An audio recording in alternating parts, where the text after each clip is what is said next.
ในขณะที่ทีมชาติเม็กซิโกเจ้าภาพร่วมปราบเอกวาดอร์สร้างประวัติศาสตร์ชนะ5 นัดรวดเป็นครั้งนิมิตในบอลโลกรอบสุดท้ายเม็กซิโกหรือเม็กซิกเจ้าภาพร่วมยังผลงานดีต่อเนื่องเอาชนะเอกวาดอร์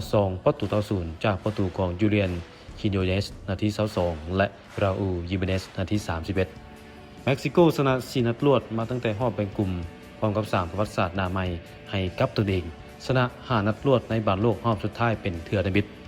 นอกจากนี้เม็กซิโกยังสร้างประวัติศาสตร์ใหม่ให้กับตนเองตื่มอีกคือบ่เสียประตู4 นัดติดต่อกันในบอลโลกรอบสุดท้ายและบ่เสียในบ้านของตนเอง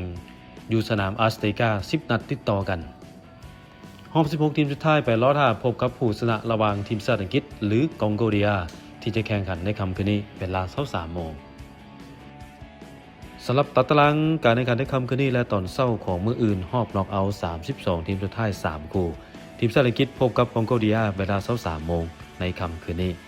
ทีมชาติเบลเยียมหรือเออร์นาแบนซิกพบกับเซเนกัลตอนเช้าของวันที่2 กรกฎาคมเวลา 3 โมงและสหรัฐอเมริกาเจ้าภาพร่วมพบกับบอสเนียเฮอร์เซโกวีนาหรือบอสนีเช้าวันที่2 กรกฎาคมเวลา 7 โมง